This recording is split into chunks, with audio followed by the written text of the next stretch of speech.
SysEx Dumpster 44, we welcome Paul Schreiber into the dumpster. I just got this brand new, I pretend I work at a call center. I'm here to call about your extended warranty headset.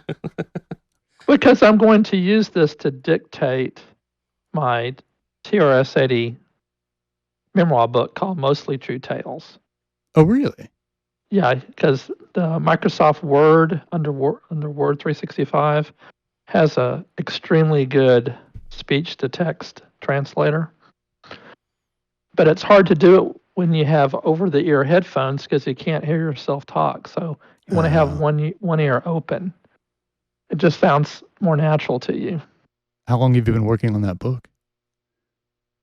I started it right before COVID, and then COVID hit, and you would think, well, that's the perfect time to do the book. And what happened was, no, when COVID hit, my synthesizer sales tripled. Because everybody is bored and wants to spend money. Yep. And then I had to scramble to catch up. And then when COVID, and the other thing that had to happen right about that time, because I was retired, I didn't have any job at all except the synthesizer business, which has always been a hobby. Sure. My wife, who's 3 years younger than me, needed some medical attention, and we didn't have insurance for all practical purposes. So I went back to work in order so that she could have health insurance. It didn't impact me because I'm old enough to have Medicare. Right. And I'm still there until at least December the 1st of this year when she's old enough to get on Medicare. Oh. So I didn't plan for those two events happening and also happening at the same time. So the book got put on hold until yesterday. It officially started back on the book. So I have a Facebook group called Mostly True Tales, which is the name of the book. Tell me you're writing it on a TRS-80. I don't own a TRS-80. Oh. In fact, I haven't had a TRS-80 since about 1985 when I had a Model 2. It's an appropriate time to have one. Yeah. Well, I wanted to play video games. I'm not a maniacal PC gamer, but I've been doing PC games as long as anybody. So, what are some of your favorites? Oh, Fallout 4. I like Fallout 4. I like Borderlands 1 and 2, the Fallout series, but never liked the earlier ones, but I really connected with Fallout 4. In fact, I restarted it again today. I never finished it. I've been playing Fallout 4 for probably 12 years, and I've never finished it. So dystopic future shooting people. Well, the thing about Fallout 4, which is slightly different, is you're not shooting people per se. It's like mutant bugs and stuff like that. Yeah. So it's not as bad as, say, Fortnite, which is like, people run around and shoot each other and laugh about it. So I tried to play PUBG for a while, and that was just a little bit too creepy for me, to be honest. Okay.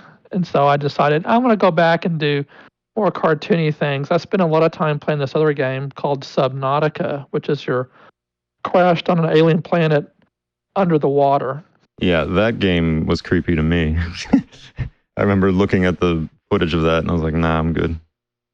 Well, yeah, if you're claustrophobic, that's not the game. I'm very claustrophobic. Not the game to play, but since my background in computers is in video, I tend to play video games, and I will sit there for 25 minutes and just look at the shading, the pixel shading on the shadows of a plant.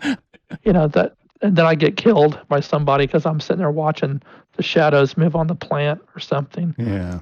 And so I tend to have a high-end video system, not so I can get more frames per second so I could run around and kill people, because I'm like, oh, look at the shadow effect on that, on that rock over there. You saying that, I'm almost surprised you never got into video synthesizers of any sort, or maybe you did. Because they were boring and stupid, and once you did the 5 things they could do back then, you were like, okay. even stuff like the Amiga Video Toaster, I Oh, always yeah. looked at it and went, I was just like, lame. Yeah, no, Okay. that's fair. It was pretty immature So- at that point. So not to diss on Lars Larson and LZX and that kind of thing, but that just has never been attractive to me. That's fair. Okay, just I call it the equivalent of ham radio. Okay, there's a lot of people I know who are big ham radios Mm-hmm. people, and I'm like, just pick up the phone and call them. Okay, why are you spending $50,000 to bounce a signal off the moon? Okay, to some guy in Peru, just pick up the phone and call him. And they go, anybody can do that, but it's more fun to bounce the signal off the moon to Peru. And I go, no, it's not. Okay, at least not for me. Yeah, So I was Download never. Blender. Yeah, people should have more practical hobbies like modular synthesizers. No, that's entirely the practical hobby to have. What got you into music electronics specifically, Paul? Like, I know you have a history in electronics in general, but what caused like synthesizers to come up to the forefront? So that's a two-part similar thing. So when I was so I have a master's and a bachelor's in electrical engineering. So Mhm. my undergraduate bachelor's is from Texas A&M, and it was. But when I started, okay, I was a chemistry major. I was the second-ranked chemistry student in the nation in high school. Wow. And I had a chemistry scholarship to Texas A&M. But 2 weeks before class started, the registrar called me up and said they had revoked my scholarship because upon further review, I didn't score high enough on the English part of my SAT. And so my mom and I got into the car and we went down to A&M and we met with the head of the department. And because I was his prime student, okay. Yeah. And he and my mom and I ran over to the registrar, and he and the registrar, how shall I say this, had a heated and spirited discussion. Okay, like objects were thrown through the air, shall we say, and essentially he said they're not going to budge. Huh. And we were leaving, and I said, you mean I have to like take chemistry 101? And he turned to the registrar and said, son, you have my permission to teach chemistry 101 in front of the registrar. Okay. And so while we were walking, I was like, I don't want to, because I had planned to graduate in 3 years with my undergraduate degree. Right. Because I had basically placed out of 18 hours of chemistry with an A. Mm. And I was going to basically start the middle of my sophomore year taking the chemistry, classes to graduate. Yeah. And the head of the department, his name was Rod O'Connor. We call him Dr. Lightning Rod O'Connor.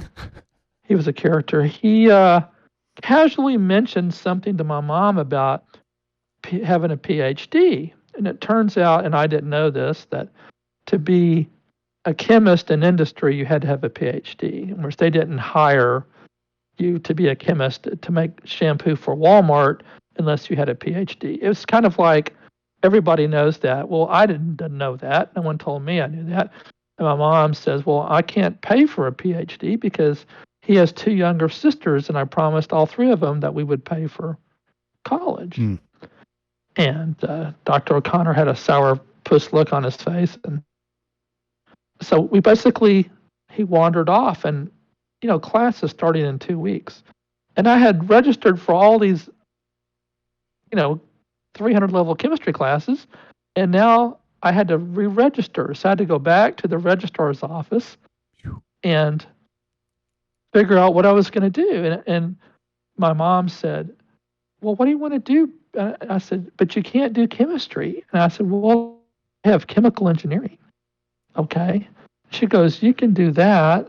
And I go, but Mom, you have to work in like a nylon factory, or like a plant, right? A physical plant like that explodes and kills people. And chemistry plants are always remote. Okay. Mhm. So why are chemical plants remote? I just told you the reason. because when they blow up, they only kill the people there. Yeah. Right. Okay, I'm not exaggerating. That's actually the truth. Okay, so my mom said, "Well, you know what? You like to listen to your stereo a lot." And at that time, I liked to listen to prog rock, ELP, Oh. and Pink Floyd, and Yes, and stuff like that. And she goes, "Why don't you be an electrical engineer?" And I said, "Okay, fine." She said, "You can always change. Okay, we just have to get you into school." So she signed me up for electrical engineering. Okay, so it was okay until it started getting a little hard the middle of my sophomore year. Yeah. And I was trying to find something to connect the electronics to something that was not abstract. Because when you do undergraduate work, it's all abstract, right? It's like you have classes about an electron is moving along a vacuum, and that has nothing to do with anything as far as you can tell. So a friend of mine said, "Oh, I've got some," he called them magazines that you may be interested in. "I have an extra copy. You may find it interesting." I said, "Fine." And what was this little newsletter called Electro Notes. Oh.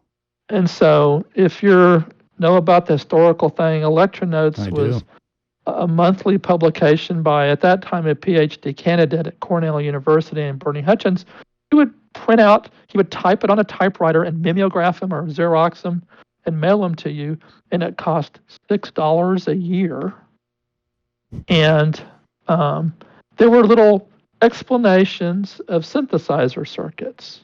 Now, they didn't have much meaning to me because I didn't know what I was looking at, but I started looking at them. Okay, just about that time, during a break, I don't know if it was I think it was a Thanksgiving break, I was in a record store at a mall, and I was browsing, and I heard something come over the loudspeaker system because they would play records. Okay, Yeah. and I stopped dead in my tracks, and I just stood there with my mouth open, listened to it. And I walked up to the counter, and they had right by their register a little, an easel, little small. They had the album cover. And I said, "What the hell is that?" He goes, "Oh, we just got this album in. Isn't that great?" And I said, and it had this ugly cover. It was ugly. And I said, is the whole album like that? Because, sometimes they play the good song, right? I mean, if you're my age, many of us bought an album for one song, okay? Right. Yeah. He goes, "Oh, no, it's all good." I said, "Here, let me play the other side." And so we were the only two people in the store. And so I sit there, and I listen to the first side of the album. And I said, "I'll take it." Now, the question is, what album was it? Mm-hmm. Okay, so it has an ugly cover. It's an instrumental album. It was done by an individual, not a group. And so it's not Wendy Carlos or all that kind of. It was not that.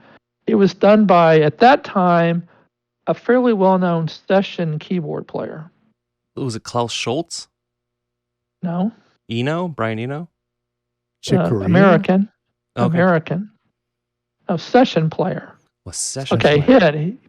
he played on a lot of Peter Gabriel solo albums. His name was Larry Fast, and the album was called Synergy. Oh. Specifically, it was called like Electronic Musings for the Electronic Orchestra.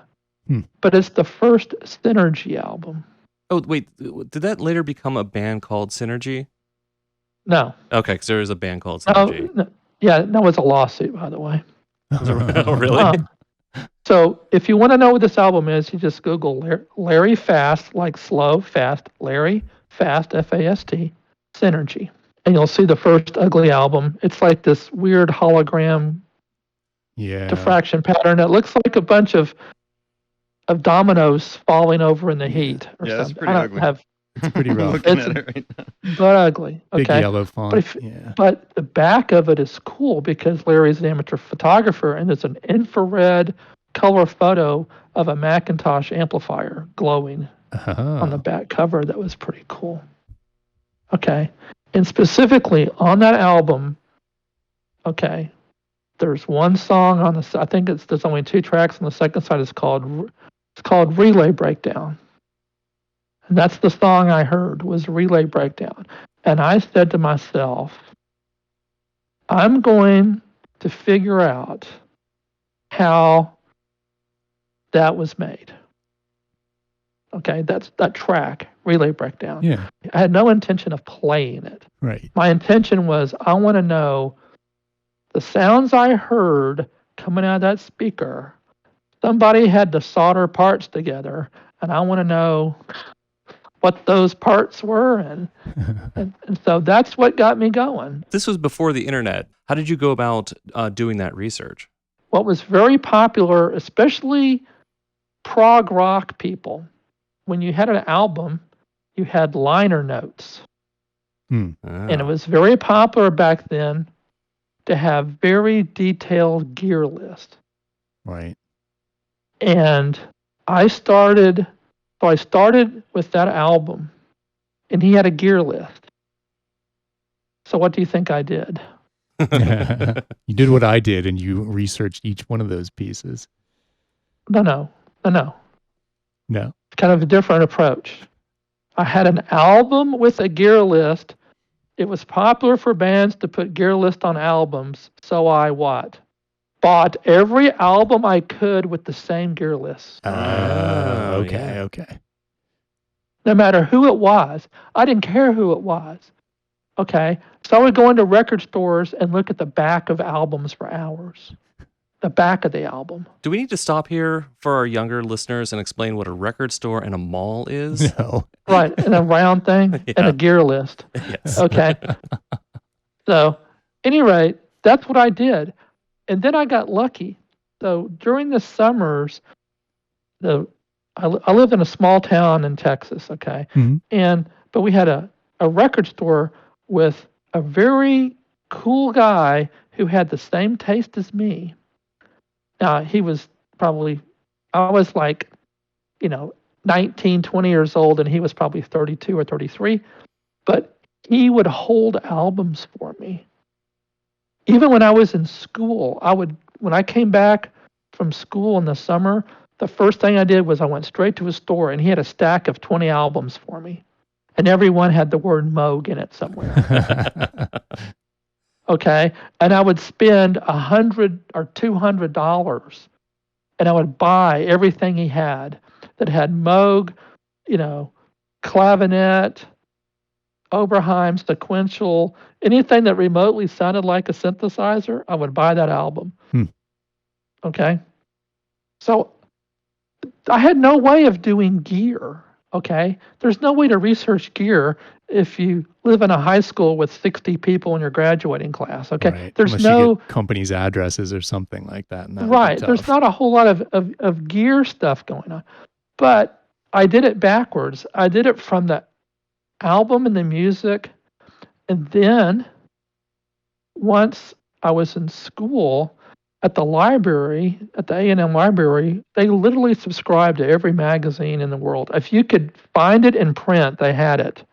They had like 17,000 magazines every month that would come in from all over the world. And that's where I found Contemporary Keyboard and Electronic Musician. See what I'm saying? Yeah. Oh, okay. And so, but I started by going through the records. And so I'll say that I had this academic approach. I had no interest in playing. I had an interest in, I'll say, reverse engineering. Mm-hmm. Make sense? Yeah. Very much so. Okay. So that's how I got started. Sorry, that's a very long answer. Yeah. No, that was really interesting. So from that, what ended up being the first thing that you built that was, generated sound or generated signal? Right. Okay. So have you ever seen a copy of Electronotes? On like a scanned copy, not a real one. I'll pretend you didn't say that because now Bernie's just going to have a heart attack. Okay. So the first thing in Electronotes on every issue was Bernie typed, "Welcome to our new subscribers." Mm-hmm. And he would have your name and address there. Okay. And I'm proud to say that when I subscribed, 2 lines below me is Bob Moog. Wow. We're equal because we're on the same electron notes. It actually sounds like you are the headliner. Your name was I above know. his. I think so. I think it was. I think mine's above his. Yeah. I think it's like Ian 27 or something. Anyway, but see, Moog was everywhere, so it was kind of like the Doper of the time. Right. I mean, everybody had it, and everybody tried to outdo each other, and people would buy it by the square feet, like Eurorack, and so it wasn't attractive to me, to be honest. I was more attracted in the other stuff, and specifically the EMU system from Dave Rossum and Scott Wedge. Okay, because it was weird and silver and blue, and Frank Zappa had one. All of a sudden, one time, Dave Rossum's name and phone number name and address show up in there. So I wrote Dave Rossum a letter. So all you kids, we used to write letters instead of sending text. We'd actually write a letter like, "Hello there, my name is so and so," and mail it. And so Dave Rossum sent me a catalog. Normally they were $5. He sent me a catalog. I still have it. And so it turns out I asked him if he sold kits or anything like that, because at this time the only person that really sold kits was Surge. And he said, "Well, I'll sell you I put my circuits in a little block of epoxy, okay, about the size of a deck of cards, kind of like the ARP 2600 submodules." Yeah. And he says, "I'll be happy to sell you those." Wow. And I said, "Okay." Like for money, right? So I got a job at the university at Texas A&M in the chemical engineering department. Okay, so I could save up money to buy Dave Rossum submodules, and I saved up enough money to buy some VCO submodules, and then people then started taking electronote circuits and offering blank boards, and so I cobbled together enough parts to make basically like a cross between a mini Moog and an ARP 2600. Oh, cool. In terms of functionality, okay? Sure. But I ran out of money, so I only had one envelope generator. Okay. So now I'm like a liberation. So I'm like, okay, I've got one envelope generator. But I went ahead and said, okay, so I started building it. But the bane of all synthesizer DIYers, even today, to some degree, is how do you make a front panel? Yes. Right? How do you make a front panel? Well, A&M had a full machine shop in the basement of the engineering building that was free to every student. I'm talking about CNC lathes and bandsaw. I mean, it was huge, okay? You just walk in there and you put on your little ear protectors and your eyeglasses, and off you go to try to maim and hurt yourself. Okay, so it wasn't a problem doing that. The problem was getting the material for the front panel.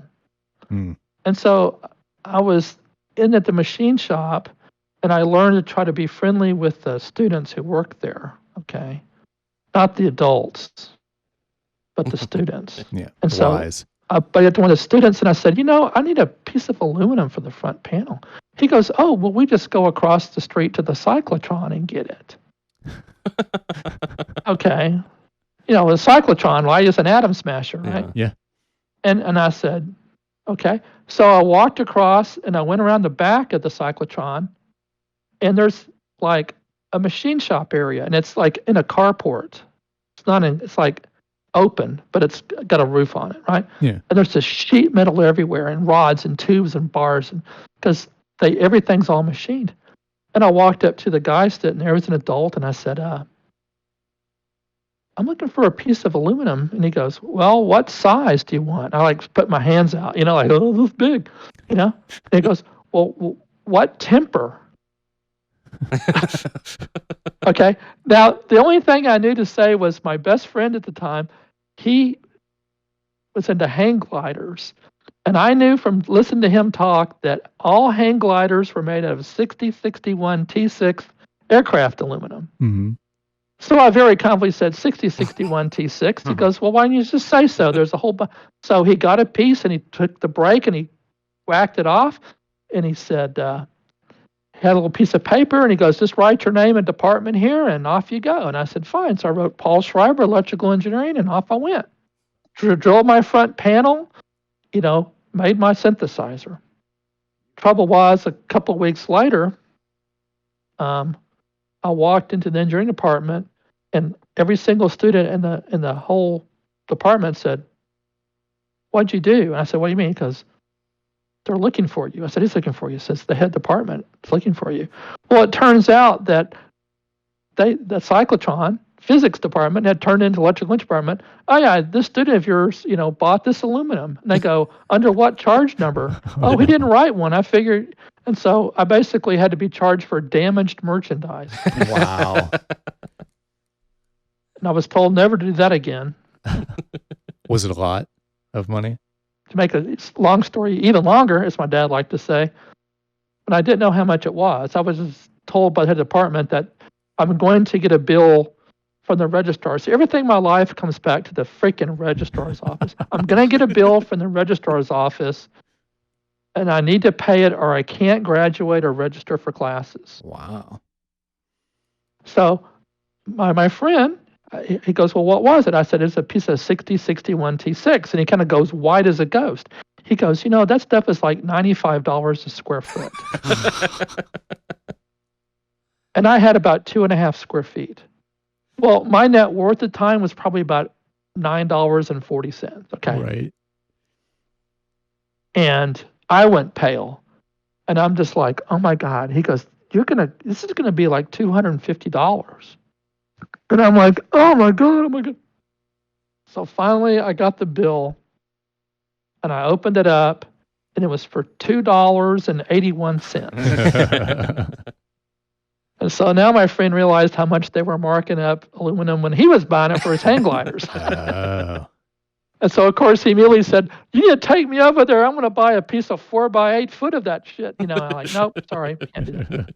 I was told never to go there again. Yeah. So I built that synthesizer, and I sold it to a friend of mine in high school for basically what it cost me to build. And he took it he joined the Army, got transferred to Rheinstadt Air Force Base in Germany, was there for 2 years. They let him keep it because they told him it was a homemade stereo, and they believed him.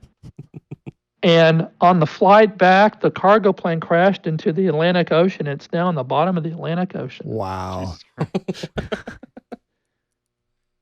So my first synthesizer I made is at the bottom of the Atlantic Ocean. I do have pictures of it though. Well, give us the coordinates. We'll have to fund an expedition one day. Yeah, so I was going to call that guy up for the Titanic, but he was busy. He's not answering my calls. So I don't know what the problem there is. No, I'm curious. Why didn't you give the Surge kit a shot? Was that not as appealing to you at the time, or just? Oh, I did those. Oh, you did? Okay. Yes, but okay. So Surge being Surge, okay. He was paranoid about reverse engineering. And so when you bought a Surge kit, it was actually 2 circuit boards, and the resistors went between the boards like a sandwich. Whoa. Vertically like a sandwich. And there was no solder mask or silk screen. He just had a piece of paper that said, there wasn't even a reference extender like R5. It was like, take this 10K resistor and stick it in these 2 holes. And you go, these 2 holes or what 2 holes are you talking about? Okay.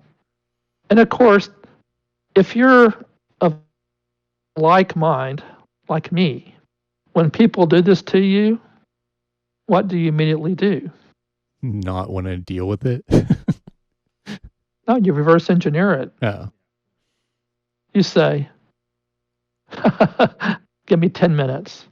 So I sat there all weekend and drew the whole thing out and sent it to him like, what's so special about this thing? I've seen better circuits and a windshield wiper in my car kit, and he was all pissed off. So you sent it like throwing down the gauntlet, like, haha. Yeah, I drew it and sent it to him and go like, haha, what's the big deal about this thing? And that's when you became mortal enemies. Well, we're friends on Facebook. But anyway, I don't know if he even remembers me doing it or not. I haven't ever brought it up. But yeah, and so it kind of annoyed me. But what also annoyed me was it wasn't worth hiding. Right. Yeah. Does that make sense? Yeah, they're known to be very simple. Yeah. I mean, there are, if you do this for as long as I have, 47 years, you can recognize clever when you see it. And it wasn't clever. It was the absolute cheapest he could do. He used LM3900s, which at the time was the cheapest electronic part you can buy. It was cheaper than a 555 timer. Ooh. Okay. He tried to make it as cheap as possible. Now, there is some cleverness to make things as cheap as possible to a point. Sure. And that's kind of what he did. So, I mean, the average surge module for the electronics, not the pots and the jacks, but I'm talking about the resistors, capacitors, and ICs you hold in your hand, is less than $2. And I'm not exaggerating. It's less than $2. So you mentioned a minute ago that you recognize clever when you see it. Can you give some examples of things that you've found, either from yourself or other people, you would say is clever? Besides everything I do, you mean? Yes. I guess the epitome of clever, which was derived from also being as cheap as possible. So we can kind of make that loop about being clever. So what's the world's most famous electronic music circuit? The Moog ladder filter. Oh, okay. Yeah. Fair. Yeah. And it was done specifically to save cost. Because back then, people forget that electronics were expensive, and you just didn't have places like Mouser and DigiKey and then eBay to buy them. Okay. Sure. Right. And you basically had to buy them surplus. I mean, most companies like Motorola and TI wouldn't even sell to an individual. And sometimes they wouldn't even sell to a small company. So you had to basically get them surplus. And so that's why synthesizers started on the East and West Coast. Okay. They started on the East and West Coast for the very simple reason that's where the parts were. Interesting. Yeah, that makes sense. And so on the East Coast, there were military parts, and they were all grouped around the Boston and Long Island, New York areas, because that's where the military contractors were. And so the reason that the Moog ladder filter has transistors in it is that Bob Moog went and bought 10,000 transistors surplus for 3 cents a piece. Back when they cost about 65 cents a piece. Oh, okay. And so now he's like, great, I got 10,000 transistors. How can I use them up? And so that's how the Moog ladder filter came out. Okay, he didn't sit there and go, I'm going to make this filter that's really unique because the root locus moves as a polygon and all this stuff, and it's going to sound really cool. He's like, I got all these transistors. I need to use up at least 20 of them in every filter I do. We call those happy accidents, okay? It just so happens that because he had the transistors and he had to use them up, he came up with the Moog ladder filter, which happened to be very unique and distinctive, okay? And it caught on, and that became associated with electronic music filtering, just as much as like the TB303, which was trying to be even cheaper by leaving 2 of the transistors out, because it's a 3-pole filter instead of a 4-pole filter. So that being said, where do you get a lot of your ideas from? I mean, obviously there have been things like the circuit bent VCO that leverage some of the Speak and Spell, that chip from TI. For your younger listeners out there, I have 2 eras of synthesizer design. I have my MOTM 5U stuff, which was done from, say, 1997 to 2006. Then I have my Eurorack stuff, which was done from 2010 until June of this year. Okay. So that's 2 different kinds of influences. So the first MOTM influence was trying to do high quality kit, but trying to not copy anybody, like a Moog clone or an ARP clone or something like that. And so essentially those were, I'll say, the best of both worlds. I would take a Moog VCO, an ARP VCO, an EMU VCO, which I know you're saying, but Paul, you said it was potted. How could you know what's inside if it was potted? Because that doesn't stop me. The hint is CNC machining, by the way. Oh, okay. So you went non-chemical route for that. When you can grind 5/1000ths of an inch off of something, you don't need to dissolve anything. Okay. You just grind it off 5/1000ths of an inch at a time. I looked at all these circuits, plus using electronotes is always kind of a go-to basic understanding. So electronotes was not how to build something for a product. It was the theory behind it, right? Yep. How can you take a capacitor and make an oscillator? How can you take the same capacitor and make a filter? How can you take this same capacitor and make an envelope generator? Okay. It was the theory behind it. It wasn't trying to be the best VCA out there or something. It was just like, what the heck is a VCA and how do we fundamentally make one? Okay. Sure. So I told people Electronotes was a recipe book for 50 kinds of the best vanilla ice cream you ever had. And a lot of people don't understand that, and they think that's the recipe for Ben and Jerry's. No, it's the recipe for Bluebell vanilla. Right. Okay. So that's what I did. Plus, I spent 9 years at Tandy trying to be as cheap as I possibly could. And I wanted to do something to kind of showcase what you could do when you don't have to be as cheap as you can. Okay? Yeah. Because even the most high-end synthesizers like Moog modulars and things like that, they were not built like they were audiophile equipment. They were built like someone in their garage building something. Even though people forget that a Moog 55 cost the same as 2 Corvettes in 1977. You could say, I want a Moog 55 or I want 2 Corvettes. That's how much they cost. Okay? But if you were to actually get one and look at the circuit, hold it in your hand, and if you knew what you were looking at, you would go, this looks like it was done in someone's garage. Yeah. Okay? It's not even done as well as a Radio Shack realistic stereo, to be honest. You weren't paying for workmanship and audiophile. You were paying for the idea and the concept. Okay? Right. The concept was new. There was no competition, and the price point came in high and stayed high. The more I was in the business, so now we're talking through the 80s and through the 90s, I was like, I can do better. So I thought I did. I think my MOTM is better. I mean, I had a Moog 55, okay? It's still my profile picture. But the thing is that I decided to do this, but never make it a full-time business. I had a wife and 2 small children. Again, insurance is a big factor. Yeah. And I'm very conservative, and my wife is really conservative about having a steady paycheck. Yep.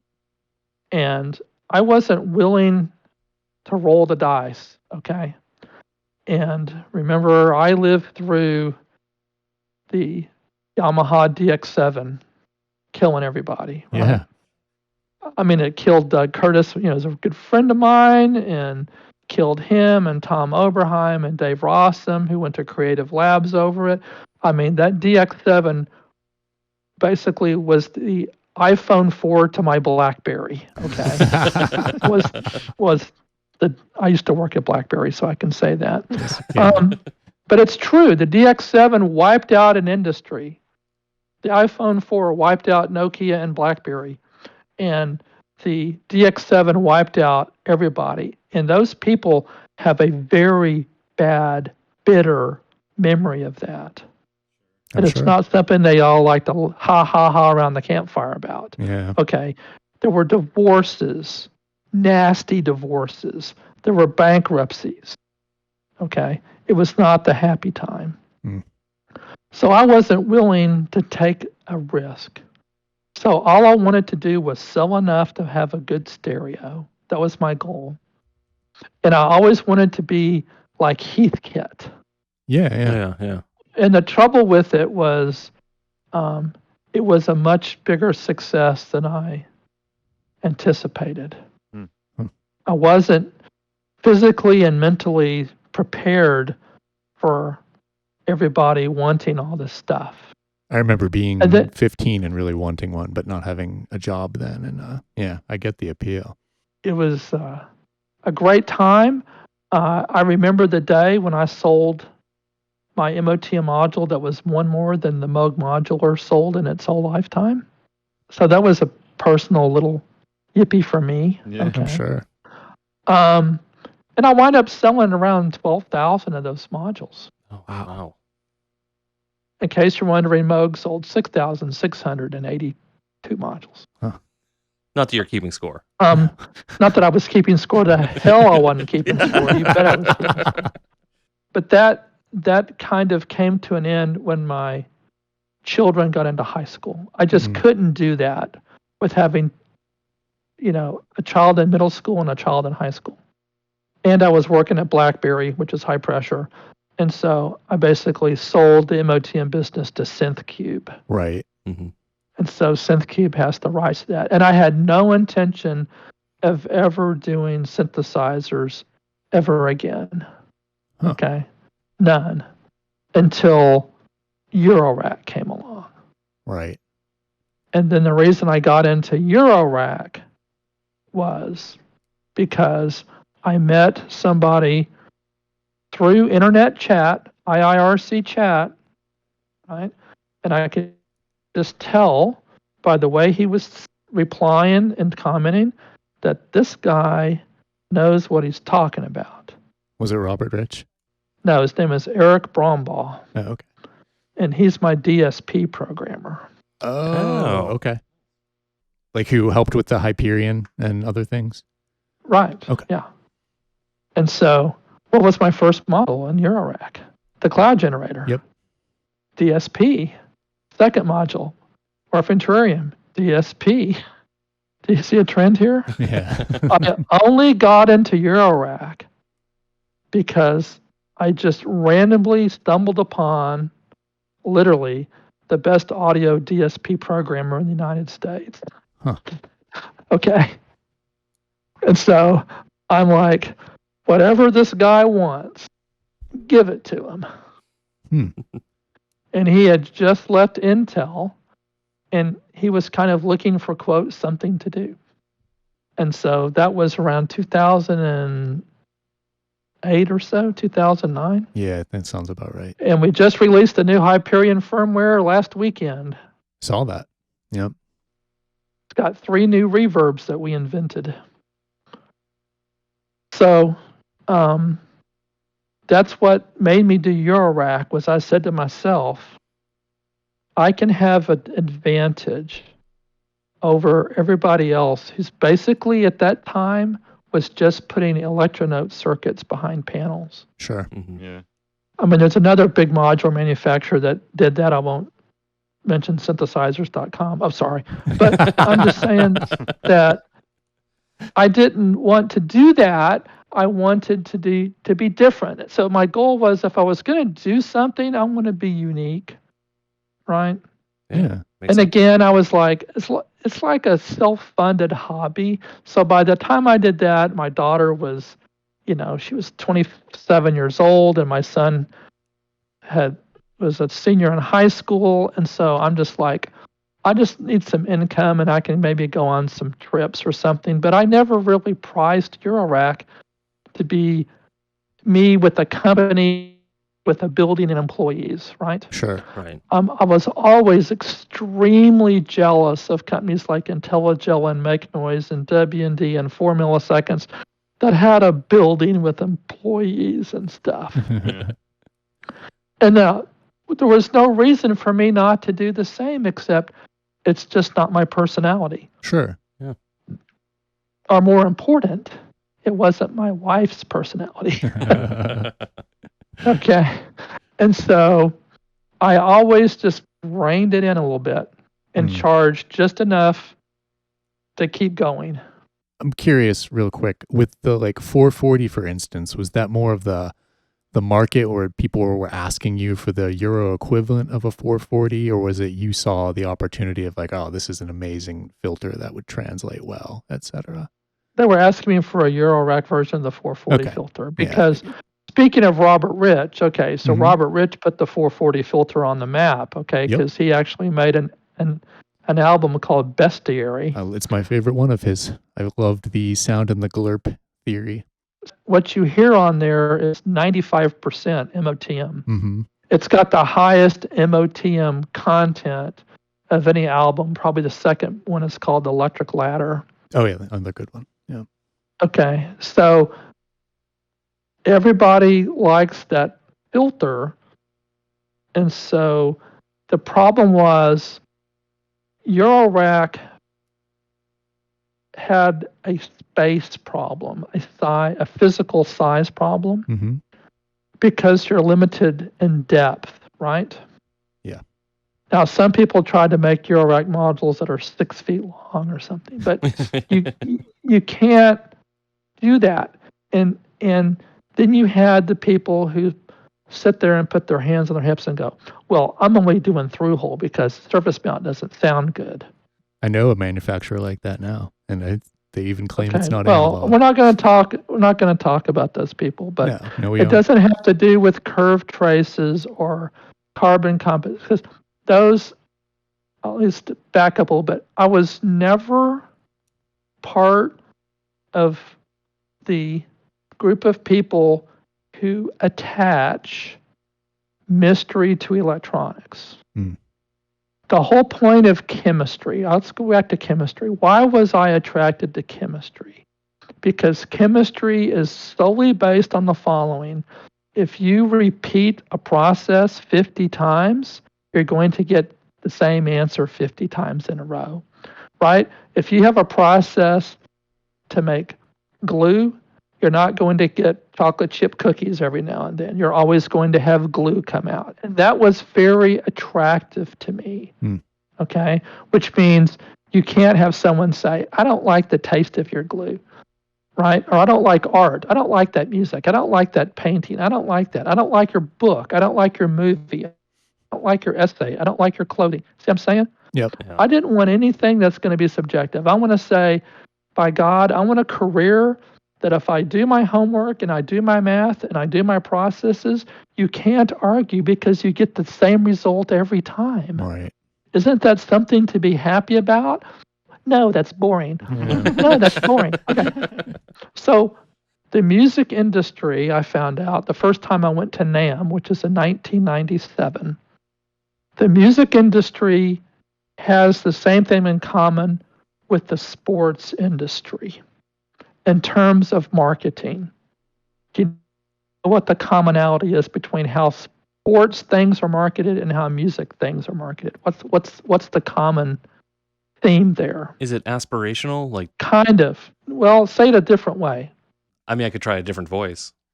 Okay. If you want to play like Jimmy Connors, you have to have a Wilson T1000 racket, because Jimmy Connors has Right. a Wilson T1000 racket and he won Wimbledon 2 years in a row. How could you possibly be as good as Jimmy Connors if you didn't have his racket? Right. Okay, so what's the equivalent using the word Eddie Van Halen instead of Jimmy Connors? If you want to sound like Eddie Van Halen, you have to have his guitar and his pedals Mhm. and his amplifier, because if you don't have it, you're not Eddie Van Halen, are you? And the real answer is Eddie Van Halen could get any guitar, any pedal, and any amp, and you could immediately know it's Eddie Van Halen, because why? It's Eddie Van Halen. It's Eddie Van Halen. Yeah. Okay, it has nothing to do with the gear. Yeah. Nothing at all. But there's no marketing in that. There's no drive in that. So they have foolishly pulled us over. And now you'll have people today sit there and say, Paul, you're full of crap because I've got a 74 Telecaster with P90 pickups from a Les Paul, and I go through my Brumble amplifier through a Rat pedal with a 14.6 volt battery in there instead of a 9 volt battery, and I sound just like Eddie Van Halen. And you go, no, you don't. Okay? And you don't sound like Stevie Ray Vaughan if you take your tube screamer and put in 7 volt batteries either. No. Okay? And you're not going to be like Carlos Santana because you have a PRS guitar. And you're not going to be like Pat Metheny because Pat Metheny can sound good plucking on a cigar box with rubber bands. It's still Pat Metheny. Okay? But that is the entire marketing push of musical instruments. Yeah. The whole thing is endorsements and pushing and pushing and pushing. Well, naturally, some of that is going to trickle over into Eurorack, but we don't have any kind of Eurorack people per se. Maybe like, well, I want to be like Richard Devine, which means I have to have 50,000 LEDs blink at the same time and have a cardiac arrest. But it's like, but there has to be something about certain circuits then, right? There has to be something about this filter and that filter that make a difference. And I go, oh, I'll raise my hand. I can tell exactly why the 440 filter sounds why it does versus the Moog filter. See, there's this thing called the root locus, and the poles of this, and they go, what? No, it's because of the curved traces. No. Listen to me again. It has nothing to do with the curved traces. It has to be the fact, if you take the mathematical Laplace transform, the transfer function, and you plot it, they go, I think it's the carbon composition resistors and the fact that it's through hole. And you go, no, I'm trying to tell you. And they go, listen, we don't understand that, but I know a curved trace when I see one. I mean, I just about had a cardiac arrest myself when I saw the release of the Moog modular that they did, like, and they had all the curved traces and no solder mask, and I was like having a screaming fit. And then I finally realized, because the people they're going to market it to, if you don't give them that, they won't buy it, and they will convince themselves it doesn't sound the same. So if it's different in the musical world, it's different, good or bad. It's always bad. Yeah. It's always bad. It's like we can't do anything different because we're always going to make it worse. What's the kind of equivalent in the guitar world? Okay, I'll give you an example. You go to a guitar show. You walk in front of you, there's two guitar cases. One of them is square and blonde, and one of them isn't. So what does square and blonde mean? It's going to be a Fender guitar before 1974. Okay? And so you kind of vibrate and you open it up, right? And there's a 59 Telly in there. You go, oh my God! And then you open the one next to it, and it's a brand new factory Les Paul. And you're going, get that piece of crap out of here. Give me that blonde Telecaster. And you go, why? And you go, it's a 59. And you go, oh, it's old and crappy and it's got noise. Oh, no, it's old. It's like cheese or a violin or wine. It's the older it is, the better it is. And you go, and people like me are going, no, wait a minute. Let's say I gave you a 72 Telecaster and a 70 Telecaster. Which one would you pick? Well, I always pick the oldest one. Why? Because they're better. Why? Because they're older. But what happens in 1970? It was the new one when the 69 came out. Yeah. So you're saying it was shit then? And so the fact that it's sat in your uncle's closet and aged makes it this mythical instrument? That's right. They go, yeah, you're right. And I'm like, excuse me while I jump off the nearest cliff. Because that makes no sense to me. Some people like magic shows, they don't want to know the answer. It ruins it. Yeah. Mm-hmm. Right? As someone with a 115-year-old house, it's not any sweeter and is much worse than a new one. Yeah, my sister has a YouTube channel. She's restoring a house in Galveston from 1897. Mm-hmm. And go look at her YouTube channel and find it's called the Lee Kipner House. That's a plug for my sister Pooh Bear. And so I'm like, no, it's falling down. The termites are eating. It's only held up by termite spit and paint. Okay.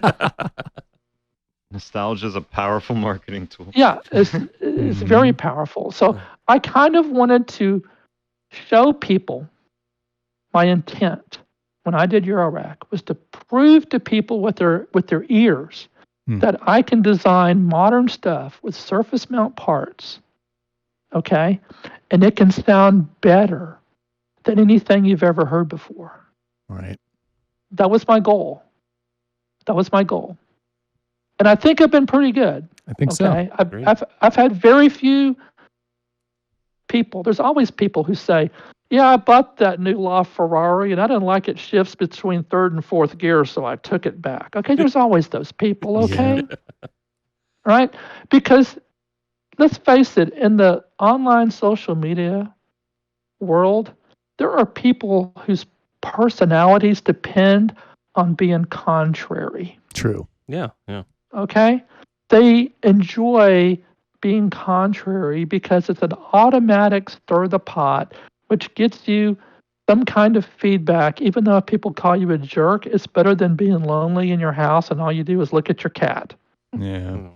So it's kind of a sad position that people, and I contend there's people whose entire careers are based on just being contrary. Yeah, that's fair. Yeah. Unfortunately. And so it bleeds into music synthesizers as well as any other field. We're not supposed to talk about politics, but it bleeds into everything that you can be a contrarian and immediately get some traction. Yeah. Right? So, I mean, if you want to see a prime example of me trying to argue with people about a Eurorack bus board, Oh, I was going to bring it up. You did. Okay. the LIBB bus board, It's a just go infamous on the thread. Mod Wiggler forum and listen to people try to argue with me who don't know the difference between resistance and impedance. Okay, which is what you learn on the first day of electrical engineering school. And these people, and my favorite is the person who argued with me the most has a degree in landscape architecture. But he's going to argue with somebody with a master's degree in electrical engineering, 12 patents, 400 design products, 40 years in the business, that he knows more than I do about bus boards. Okay. And it's just shocking and depressing to me, okay, that these people think that they know something and they double down and they dig their heels in, right? Yeah. Because it would never occur to me, okay, I don't know crap about cars, okay?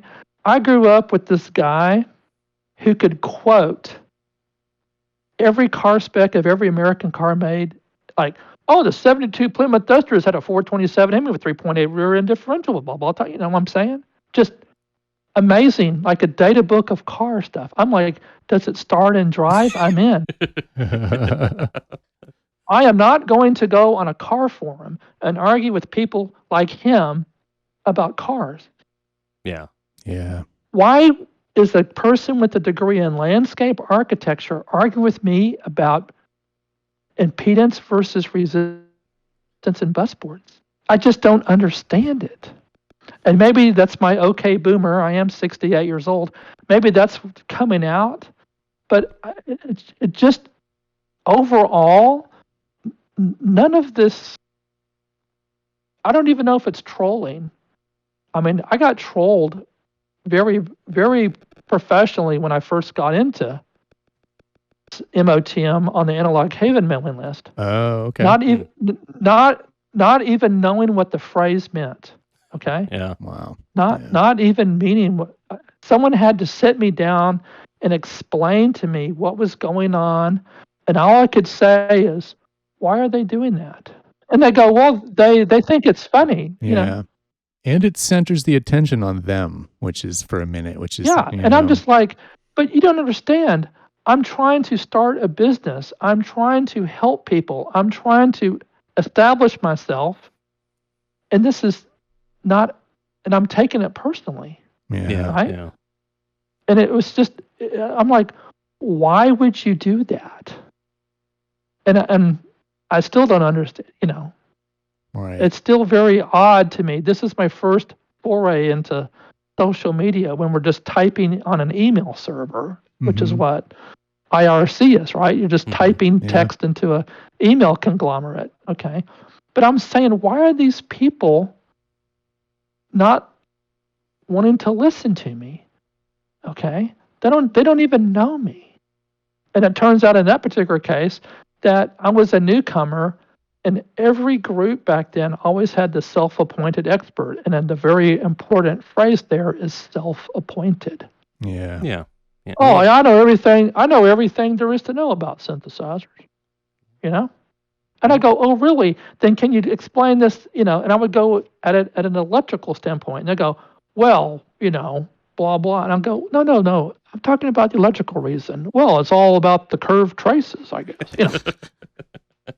You know, we're back to curved traces again. And I was trying to find somebody who had any kind of knowledge remote to mine. And luckily, I found a guy in Germany named Jürgen Heibel. Mm. And he and I collaborated on several designs in MOTM, including the 440 filter. Oh, really? I didn't know he worked with you on that. Mm-hmm. Yeah. He was literally the only person I found, and the whole time I was on that user group, who I thought was a peer to me. His circuits prove his genius, I think, you know. He was a great analog designer. Mm-hmm. And he was I'm German, he's German, okay? So we got two Germans who are very methodical and take 5 months to draw one schematic and all that kind of stuff. So we hit it off really well. And it was such a contrast because I was thinking, especially on the Synth DIY forums, even today on the Facebook Synth DIY, I was thinking there's got to be some engineers on here, okay? And there's not. Yeah. I mean, There's just not. I mean, there's what I call enthusiastic hobbyists. sure. Now, there's nothing wrong with it being an enthusiastic hobbyist, okay? A lot of people are very good enthusiastic hobbyists, but I'm going to sound something like sounds like something an engineer would say, but you're not an engineer.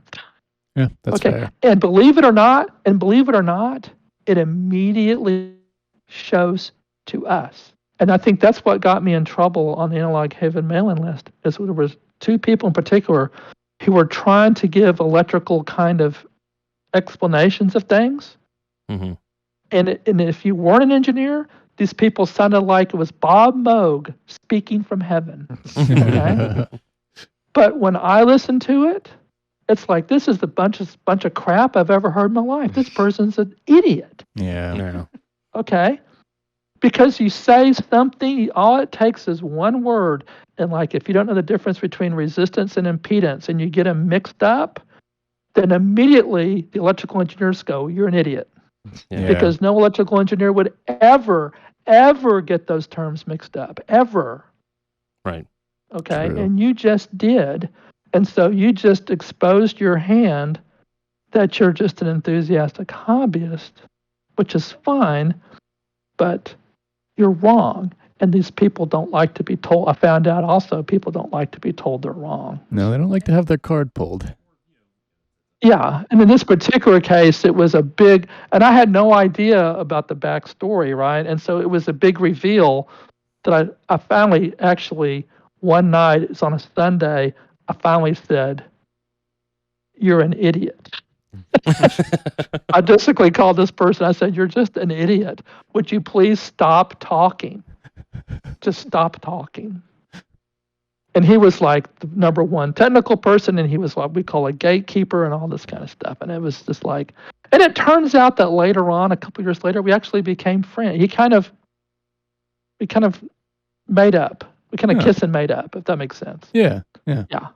Nice. Oh, that's good. That's a nice, happy ending to that story. Yeah. Yeah, but I still have my poodle plaque. Do you know what the poodle plaque is? No, you'll have to enlighten us. It has to do with MOTM, because what the biggest argument I found out, and this is one of the reasons why I decided mentally to get out of modular synthesizers, okay? Yeah. Was we had an argument over the word best, B-E-S-T. And finally I said, look, it's like arguing over the taste of beer. Someone can say, what's the best beer? And you can have 50 people say, I think this is the best beer.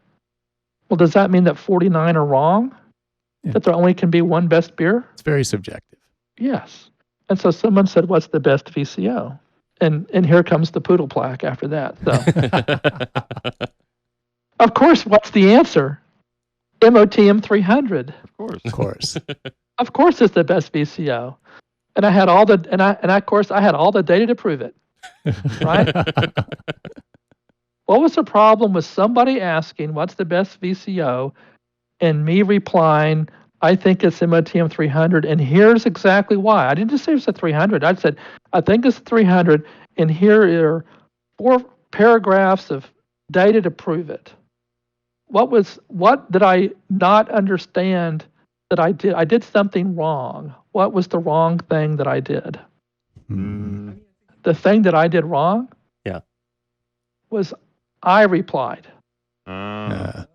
Because you said yourself. You Right, said right. your Yes. own work. Yeah, I see. Yes. That was the unwritten rule. Okay? So there were 2 unwritten rules. Not only can I say that mine is the best, what else can I not say? Somebody else's is the worst? Yes. Yes. Because if you keep score, if someone's the best, that means somebody has to be the worst. In retrospect, I would have done things a lot differently. But ironically, because I did it that certain way, I think it actually improved my business. Huh. I think because there were people who were totally aghast at what I was doing, but there was this silent group of people who were actually thankful because I had data to back it up. I was not subjective at all. In fact, Right. I said, I am not going to argue about the taste of beer. If you want to talk about tracking, I'll talk about tracking. If you want to talk about THD of your sine wave, I have an auto precision test set. I can do plots. Okay. I want the data, just like the LIBB. Read the LIBB thread on. It's about data. Okay. John Lofink, who was the main designer of it. Okay. Yeah. He had, and I'm not exaggerating, he had $500,000 worth of equipment.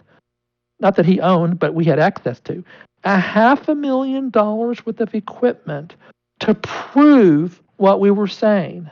And what did people say when we presented the data? We can't trust your data because you're the one saying it. Right, Yeah, right. yeah.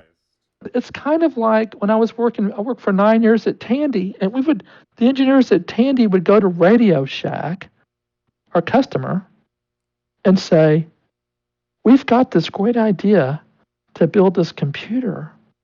And they would go, we're more interested in clock radios. In other words, they didn't know what they had. Yeah. And so me and John are trying to show people we have solved this problem. Okay? You can take your tip-top Micro Zeus, which is a noise generator trying to be a power supply. It really is. Yeah. Okay.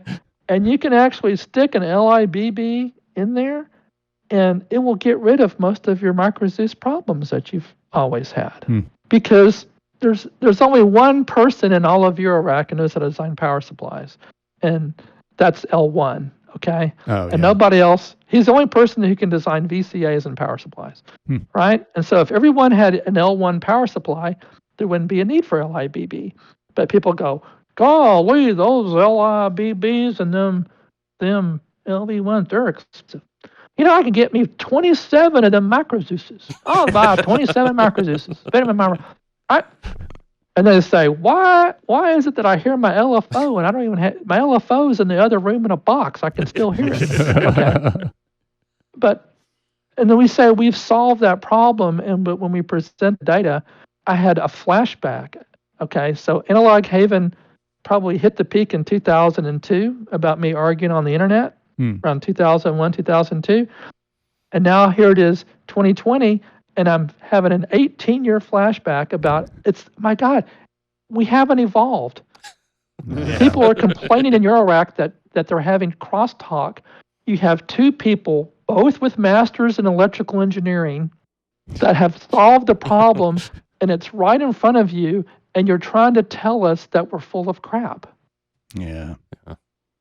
It was just the most strangest thing I've ever seen. I can't think of any industry that I've been involved in. I've been involved in a lot where that happens. Yeah.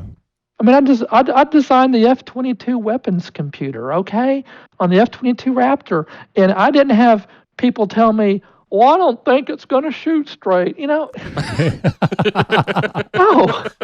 I didn't have a single person. People were like, "Oh, great, it works fine. Thank you very much." But I'm just saying, I was not, I guess, emotionally prepared for what happened to me with MOTM and Eurorack from customers who were not technical, who for some reason are pushing back when I give them the answer they're asking for. Mm-hmm. Yeah. Right? Because it conflicts with what they just bought, and it's just great. And yours, it's your data. So how can we trust it, Paul? So if you read that thread, I have a T-shirt. It works great for me. Yeah. Yep. Good enough for me. I don't know what you're talking about, Paul. Mm-hmm. I've got 117 microZeuses in my studio, and it's quiet as a church mouse. I don't know what you're talking about. Of course, every module I have is a passive molt. But anyway.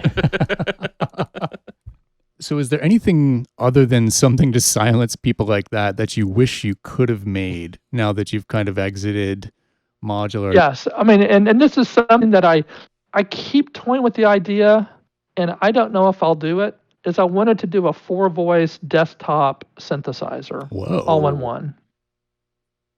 Okay. So basically take an E370 4440 filter, some L1 VCAs, and a couple of Hyperions, and stick it in a desktop box. Wow. That'd be a hell of a synth. Yeah, I'd buy that in a second. And so I don't know. We'll see. Yeah. If I do one, it'll be a Kickstarter, and I'll put the bar really high. Okay, which on my other 2 Kickstarters, I purposely put the bar low. Right. But on this one, I would put the bar high. And you say, what does that mean? I would say like $300,000 to fund. Okay, so it's like if I don't get $250,000, I ain't going to do it. Yeah. Yeah. But at least I have a record of actually doing Kickstarters, as opposed to a lot of people. I was on the Hyperion Kickstarter. Okay. Got it on time. It was yeah. I was 6 weeks late on that. That's early for a Kickstarter. Yeah. That's what I found out. That's Yeah. yeah. Look up the SB01, which is an SH101 clone. Oh, I yeah, think it's on the. We've talked about this on the podcast before. I think it's like 4 years or something. Yep. Yeah. Yeah, I mean, so that's the one thing I wish I've done. But one of the reasons why I'm surprised you haven't asked, so I'll ask it for you. Why are you out of Eurorack? Why did you leave? Yeah. Because the Hyperion was the last thing I really wanted to do, and I wanted ever since I first heard an Eventide harmonizer in 1979. Mm-hmm. Again, I want to know how they did that. And of course, everybody, I used to have a Lexicon PCM90, and I had a TC Electronics reverb and stuff, and I was in the AES, and I would go to the AES conventions and read all the, papers that Andy Moore and stuff would do. And Julia So Smith, who's at Stanford, has a good blog about reverbs right now. And it was just over my head. And that's where Eric Brombaugh comes in. So Eric Brombaugh, who's, again, my programmer, Right. he reads all those papers and go, yeah, I'll bang that out in a weekend. And off he goes. Okay. So just listen. Have you loaded the new version 1.3 yet? No, not yet. You need to load it and listen to our new reverb called the Eigenverb. Okay. And for those of you who are DSP programmers, yes, I know what an eigentone is, and yes, it's intentional, and it's supposed to be an inside joke. Don't get your panties in a wad. So you're still not completely mentally out of the modular synth space or the synthesizer space, given that you have a desktop that may happen one day in a Kickstarter. It was more of the fact that I mentioned the fact that I'm 68 years old. Yeah. It was more of that. It was more the fact that the business side of it did not end like I wanted because of the supply chain issues and other factors, which I'm not supposed to talk according to the rules about the Trump tariffs. But I was able to at least get out without losing too much money. Okay. Yeah. But I did lose money. Wow. I just didn't lose a lot of money. It ended badly, but not horribly. And so I tried to sell my business and I had 4 people who I sent bid packages to, but nothing became of those. Huh. And so that was also disappointing. Was that like selling the IP, basically? Well, it was all the inventory. I had $58,000 of Oh. inventory here. Wow. I had $27,000 of potentiometers. And I just bought one of those Gray Hills because this week I bought a used 352 and someone sold me a bad encoder and I bought the $17 encoder, and thank you for making it really easy to swap out. But yeah, they're not cheap. Yeah, so I had encoders and I had pots and I had circuit boards, and I had like 1.6 million parts on reels. Wow. So I was hoping to sell my inventory and the IP, and so someone could take it up. All right, they just wouldn't have to do anything except just keep making them. Okay, Yeah. right? They didn't have to design anything. They just keep going. I'm just tired. I want to stop, but I want someone else. But no one was willing to do that. I'd be almost surprised Sean from Analog Haven wouldn't go for that, but I get it. Well, I mean, there's people in the industry that I approached, and a couple people out of the blue, like someone I never even heard of. It turned out to be a competitor of mine, but I didn't approach them. But I was hoping that would happen. It didn't happen, so I did what I call the next best thing, which is I went to Andrew Belt, who is the president of VCV Rack, who was my programmer for WaveEdit. See, I know a good DSP programmer when I see one. And so I met Andrew Belt when he was a PhD candidate before he'd even thought of VCV Rack. And I got him to do WaveEdit. And the money that he made from WaveEdit, he started VCV Rack. Wow. Yeah, I was going to ask you about that. Like, I use VCV Rack a lot these days. Well, for $39, you can buy. Oh, I got it. I like it. It's nice to have as many copies of the E340 that I want now, There you go. Yeah. Well, tell everyone to buy more, because if you buy, the more people who buy this initial batch means that the next batch will have the 352 in it. And then if you buy a lot of 352s and 370s, then you'll have the Hyperion. Nice. There you go. I was going to ask if you intended to do more bundles or... The answer is it has to be shown to Andrew that it's worth doing. Sure. And the only way it's worth doing is if people buy them. I mean, it's not like we just give him Eric's source code and 3 hours later it's on his website. Sure. Especially when on the newer modules, when he has to mimic our LCD, right? You're right. Yeah, there's not many manufacturers doing that yet, like porting over, hardware into VCV. And it was something that I was hoping to see more of this year. I thought it was pretty cool that you were one of the pioneers of this. I think a lot of it is fear that it's going to impact our module sales. Right. And I'm okay. I want to get on my soapbox, and you can tell me I'm full of it or not, but I think this is true. It's going to make your sales go up. That's what I would think too. Because number one, it's not the same market, and number two, people will say, well, you know what? I need to pick one of these up on the used market. I need to go buy one of these. Yeah. Okay? It'll make your sales go up. It's not going to kill your hardware business. The thing that's going to kill Eurorack is there's too many people that don't know what they're doing in it. Exactly. Yeah. And there's not enough delineation, all right? And I know this is part of it, and this is I'm going to put on my okay boomer hat. But if you have a module and you name it something that you people can't even spell, how do you think you're going to tell people it's really a quad LFO? Right. Oh, what's the Bumblebee? Why don't you just call it quad LFO? Right. Well, Batumi has one, although they have, it's the, 1947, Russians. I'm like, Jesus, just God. We're the only industry that does that. Okay, you can't go into Home Depot and look for a refrigerator and it's not called a refrigerator. Oh, you're talking about Software has the same thing. Like there's sentences I've heard while working in software that was like, we're going to run parrot through cucumber and then it's going to go into like strawberry shortcake. And I'm like, that sentence was gibberish. All of these software packages that were named silly things Well, no one knows what it is. especially in your open source Linux. Okay. Yeah. Oh, we're going to run the glint through the glip through the gleep, and you just sounded like the next Robert Rich album. Okay, is what you did. Okay.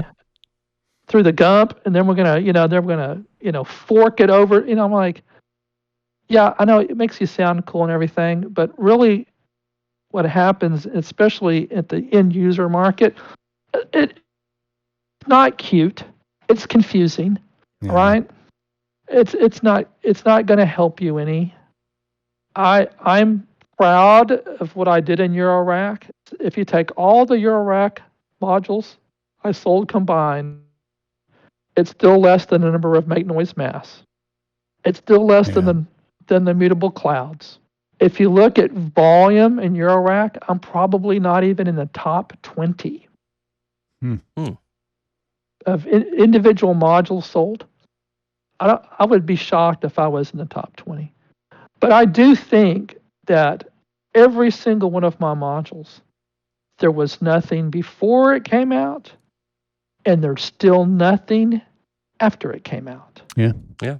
You have some verifiable classics in the overall That's what group. That's what I'm the most proud of. That yes, I would like to sell as much as everybody else did. Yes, I would like to have a business with employees and drive myself insane, But just because that didn't happen, I don't feel like it was a failure or not a success. Yeah. Well, then what's next now? Like time with the grandkids, your wife. Okay, so what's next now? So when I was growing up, when I say growing up, when I was in college and in early in my career, electronics were expensive. We talked about Moog modulars being the price of 2 Corvettes. So the most expensive thing, besides some kind of weird audiophile stereo that cost $80,000, we won't even talk about that. But the most expensive normal thing that a normal engineer could buy, was what? Pinball machine. No. Yeah. Nice try. Thank you. No, test equipment. Oh, yeah. Test equipment. Because you can't design electronics without test equipment. Right.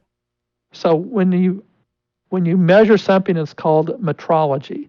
It's not meteorology, that's the weather. It's called metrology, like a meter. Metrology. That's the art and science of measurement.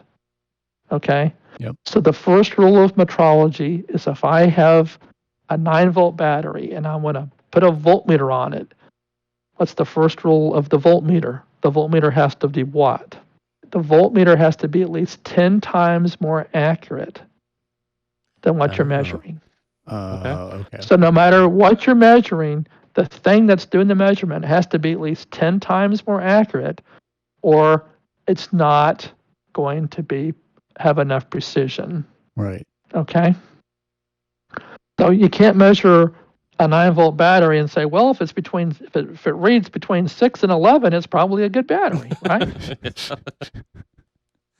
So that's the first rule of metrology. So when you're designing test equipment, and there were 2 major companies in the US that did it, Hewlett-Packard and Tektronix.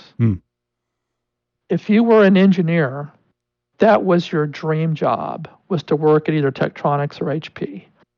Those were the smartest electrical engineers on the planet, were the people who designed the test equipment so that you could make accurate measurements.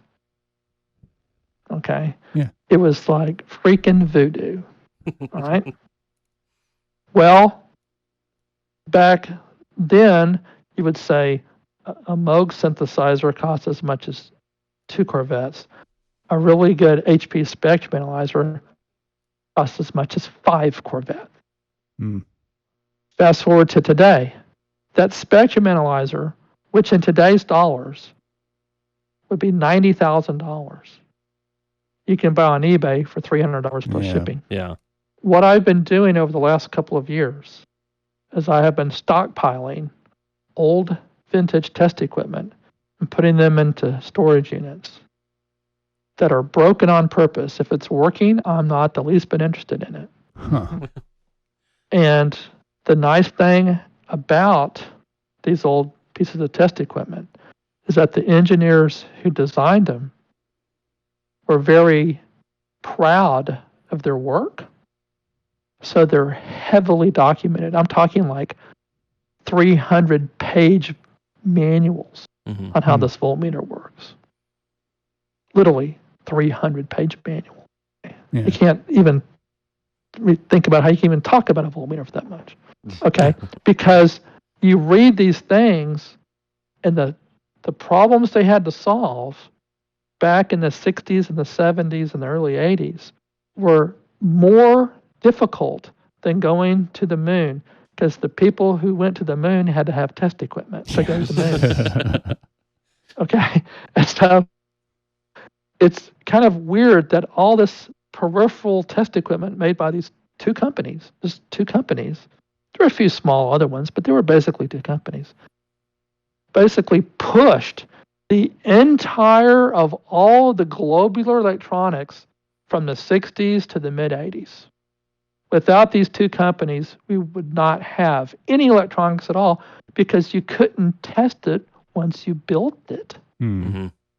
And I'm talking voltmeters, oscilloscopes, power supplies, spectrum analyzers, and frequency counters. So it basically boils down to only 5 pieces of test equipment that you needed.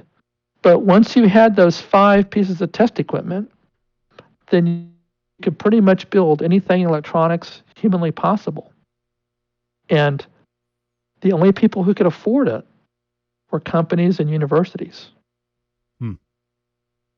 Right? So as time went on and the stuff got better and better and better, people remembered how much they cost, so they didn't throw them away. It was very difficult to throw away something that cost twice as much as your house. Yeah. So they just mothballed it, and now they're all up on eBay. And so I have a 10 by 20 foot storage unit, floor to ceiling, packed full of old test equipment. Wow. And you get bonus if it's got Nixie tubes. And so none of it works. And that's what I plan to do, is I'm going to, just like some people like to restore cars. Yeah. I'm going to restore old test equipment. I'm going to put it back on eBay, and I'm going to try to sell it for every penny I have in it and not a penny more. Huh. So I have a full spreadsheet of how much I paid, including postage. And if I went to Mouser and bought $37 worth of caps, and so I have $218 in there, I'm going to say it's $218 plus postage when I get rid of it. Wow. That's pretty cool, Paul. That is amazing. Yeah. So, and because that's how you learn, because, you know, at my age, you tend to do the same thing over and over, and you're not exposed to a broad range of things. So in test equipment, you have analog and digital and power supplies, and you have RF and stuff like that. And a lot of the stuff is full custom parts. And so, but the good news is it's so well documented. You can literally just buy the manual, and you can buy these manuals for $10 on eBay, the original manuals. Okay. And there's enough data in there where you can build one from scratch. Wow. And there's one meter. This is one, the top of the line, Hewlett Packard Nixie 2 voltmeter called a 3460A. If I can't find one, I'm going to build my own from scratch. Wow. Even the enclosure, like the whole 9? Yeah. Wow. Yeah. Oh, yeah. And you're going to use aircraft aluminum Yes. for the enclosure and the 60, panels? 61, Yeah, 260. you've still got the connection. Oh, you want to use 5053 because it's softer. It's not tempered. Yeah, Listen no, to you that. don't want to use 6061. That's only if you want to screw. That's like on the wings of your plane. Okay. I'm not planning to make any aircraft, but yeah, on the synthesizer side, I never owned a MOTM system the whole time I had one. What? Really? So yeah, why do you think that is? Because you sold them. Because I sold them. Mhm. Well, this is interesting. Okay, so when I started MOTM well, before I did MOTM, I sold Curtis chips, Okay. right? Yeah. Because I was friends with Doug Curtis, and Doug Curtis gave me all his surplus chips, and we split the So I used the Curtis chip sales to fund MOTM. Okay.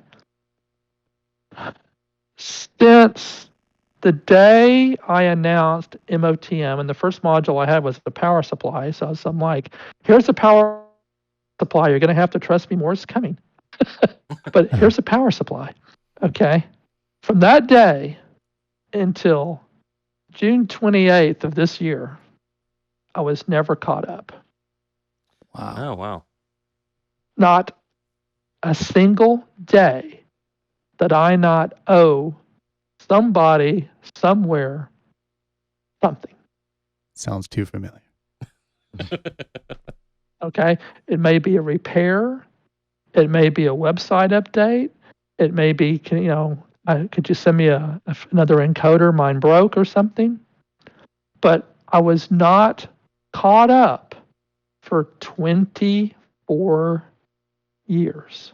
And in fact, today, my wife is she's a nurse and she's at training today. I woke up and I said, what am I going to do? So I took the dog for a walk and I went to Lowe's and I looked at some carpet and I had lunch and I took a nap and then I called you guys. That's my day today. Yeah. Oh, nice. And I'm like, this is so weird.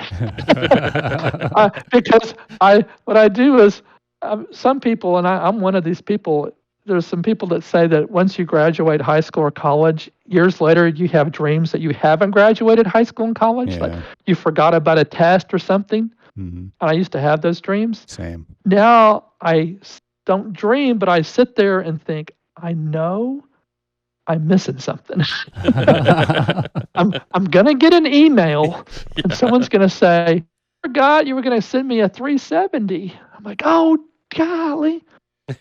So yeah, it's a very strange feeling not to have to worry about that every single day of my life for over 20 years. Wow. Yeah. I bet. Now, the other thing I like to do besides their test equipment is when I started learning about computers in high school in 1974, where you programmed in BASIC over a teletype, over a time sharing system, okay? Mhm.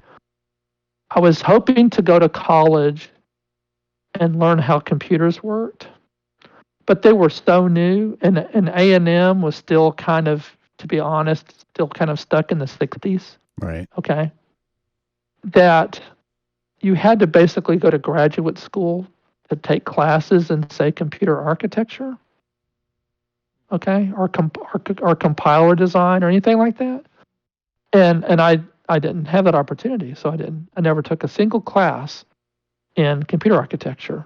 So I'm going to teach myself computer architecture. Oh, wow. That's awesome. So luckily, there's lots of really good books that were written back in the 60s and 70s that you can get that are college textbooks for $10 a piece, and I probably bought 50 of them. So it's kind of like my albums. If it's the word computer architecture is on the cover, I bought it. Okay, just like it had Moog on it, I bought it. And there are some people out there who are also interested, and they make boards that you can stuff TTL chips in there, and a computer comes out. Mm-hmm. Oh, And they okay. have they're their own architecture. They have their own assembler, and they have their own emulators.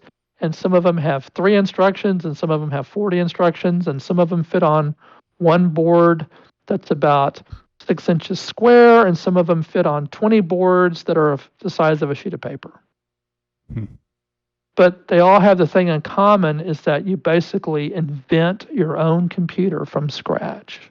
And I know it sounds kind of like, but Paul, just buy a freaking ARM chip. Yes, I know. Yeah. Or you can take it to the next level. But Paul, just buy an FPGA board and do it all in Verilog. Right. Yes, okay. But I'm going to get down to the gate level. Mm-hmm. And in some cases, somebody's already done it. Someone has built an entire computer out of transistors, and it's got like 5,000 transistors in it, and it's a computer. Yeah. But you know what? Transistors in high volume are only what, 4 cents a piece. Yeah. So you go, yeah, it's got $20 of transistors on it. Yay.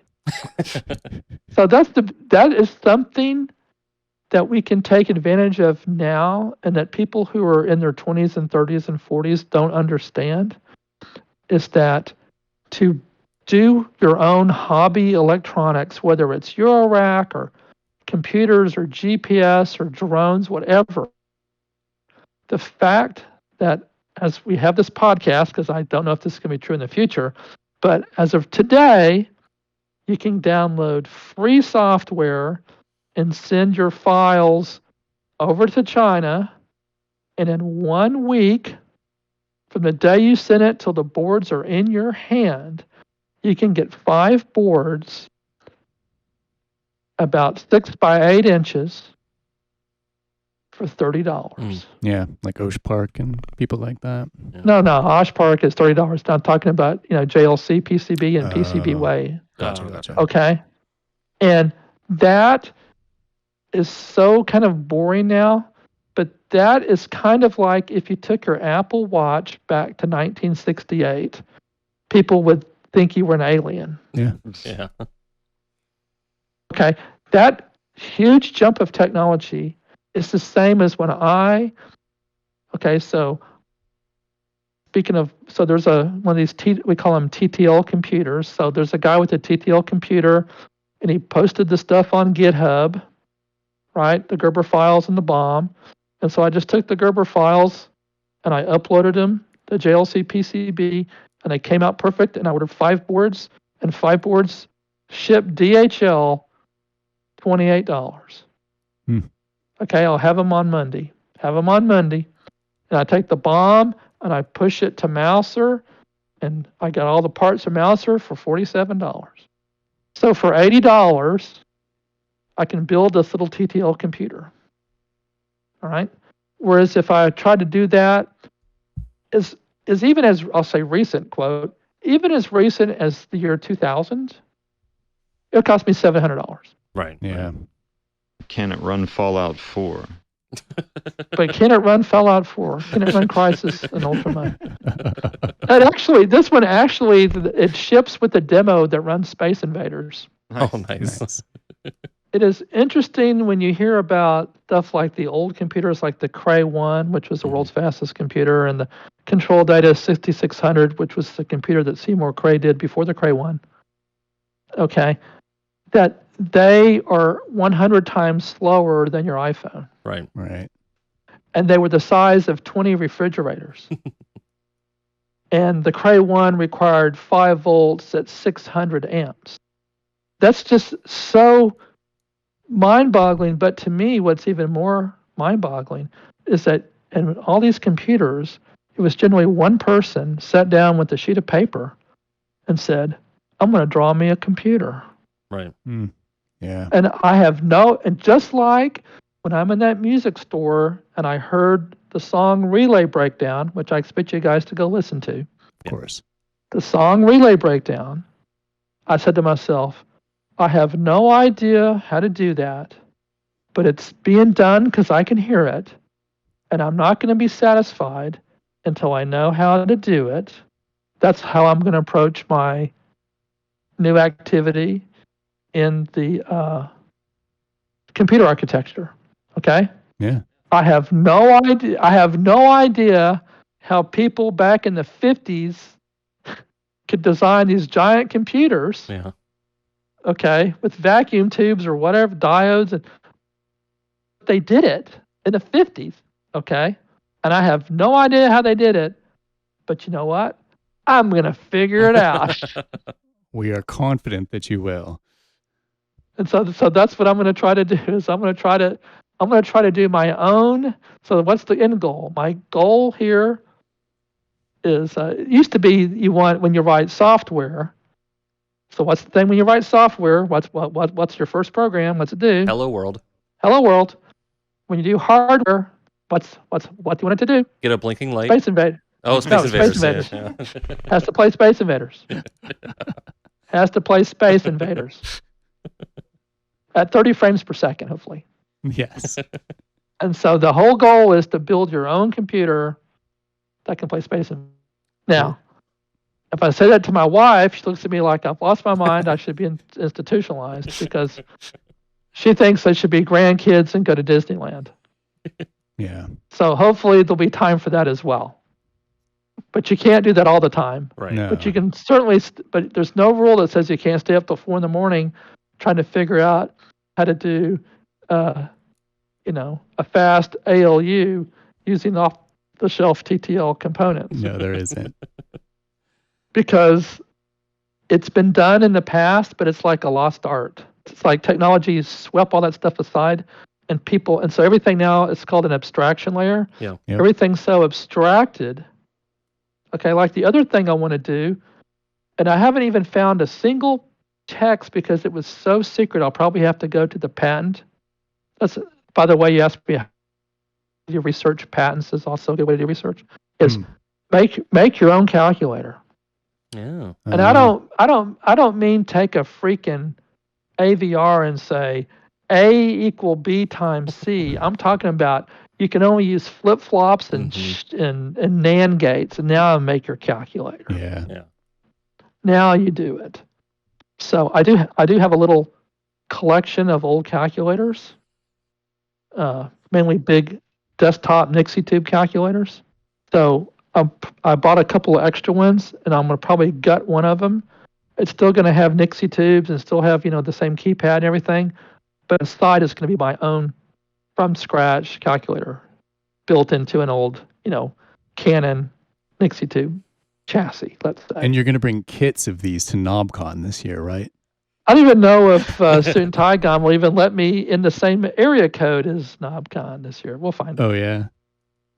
Yeah, we'll see. I haven't decided if I'm coming or not because again, I now have a job. I have a full-time job, and so yeah. I don't know. I am going to the Atlanta Computer Festival in 2 weeks. Oh, that'll be fun. Yeah, nice. That's like did y'all go to the Vintage Computer Fair Southwest? No. Where are you guys located, by the way? Pittsburgh, PA. Pittsburgh, okay. Yeah. So they just had the Northeast one, I think, last weekend. And so it's the same family of shows. There's Midwest, Northeast, Southwest. So the next one is Southeast in Atlanta. Oh. So it's also going at the same time as the video gaming conference. Oh, okay. That's fortuitous. Yeah. Good timing. Yeah. Yeah. So, I mean, I'm talking like arcade, Yeah. Pong, everything from Pong to Tempest to Tron and everything. Right. Oh, that sounds fun. So they're having that in the same convention center as that. And I'm going to give a talk about my days at Tandy, plug my book, that kind of thing. Cool. Awesome. Yeah. So yeah, that's and so maybe I'll have a career if I actually do write the book and the book sells more than 5 copies to my family. Then I've always wanted to go on a book tour. Ah. Yeah. I don't know. I also have a fear you go on a book tour and, one person shows up. But I've always thought it'd be cool to write a book and go on a book tour. Yeah. Well, if you stop in Pittsburgh, you'll get at least 3 people that will show up for your book I'll get tour. 3 people that'll show up and buy my book. Yes. Yeah. So if you want a preview of the book, go on Facebook and just look for the phrase Mostly True Tales. And you can join Mostly True Tales. And I've got some little things there that allude to what's going to be in the book. Cool. It's just about my time at Tandy. When I was at Tandy, of course, the time the synthesizers, I designed the MG1. Wait, really? I did not know that. Wow. Okay. Oh, come on. Yeah, that's me. that adds up, but wow. Okay. Yeah, so me and a guy named Richard Wellborn, who was at Moog, who was the chief designer of the Memory Moog, Mm-hmm. who later left to form Blue Microphones. Okay. He and I worked on it together. And so he had a starting place and he gave it to me. Then I took what he did and added some more stuff and sent it back to him. And then he did it. So we went back and forth like 2 times. Like, You do it, I do it, you do it, I do it, you do it, I do it. And then we finally came to the conclusion, okay, this is what we think Radio Shack will buy. And it was actually made by Moog. And so, yeah, it started out, I think, at $600, and they blew out the door at $49. Wow. It was not a success in the eyes of Radio Shack. Still a classic kind of piece in the synth industry. Looking, I've got back. mine sitting right here. I've got mine. I got mine. I got me one. Okay. And so as another weird thing, so my chief beta tester of it was Steve Leiniger, who was the TRS-80 Model 1 designer and architect. Because it turns out he was a fairly good organist, like played in rock bands and stuff. Church organist, classical organist. Yeah. And so he was like my beta tester for it. But it was not a big success. But it's still in the if you go to the Wikipedia, there's a whole article about me, and there's a little story. It'll be in my book, but there's a story about, how things are done at Radio Shack, and how did it wind up in a Radio Shack catalog in the first place? Yeah, and I don't want to spoil it, but yeah, I mean that story is already on the web if you want to go look for it. Yeah. Okay. Yeah. Cool. I told that story 20 years ago before I even thought about doing the book. So we've got one more quick question for you. What other synths and gear is sitting around next to that Moog MG1? What kind of a setup do you have? We know you don't have any MOTM stuff. I'm just curious what made the cut. Actually, what I did was starting about the last year of the pandemic. What was that, like 2021 maybe? Yeah, about. I started noticing that people were dumping MOTM on Reverb. Mm. So I have about 30 MOTM modules stuffed in my storage unit. I couldn't even honestly tell you what I have. I just started buying them. Yeah. And because I didn't have a single one. And the last thing I tried to find is the MOTM 650, which was my MIDI to CV converter. Oh, okay. So do you guys know about people getting their Kias stolen? Have you heard about that? Yes. Yeah, they just need like a USB drive basically? Yeah, or USB, right, with the USB to the steering wheel. Yeah. Well, this MOTM customer of mine had his Kia stolen in his driveway. And to buy another car, he sold his MOTM system, and one of it had a MOTM 650 in it. So I got his MOTM 650 because his Kia got stolen. Wow. So thank you, Kia. I got an MOTM 650.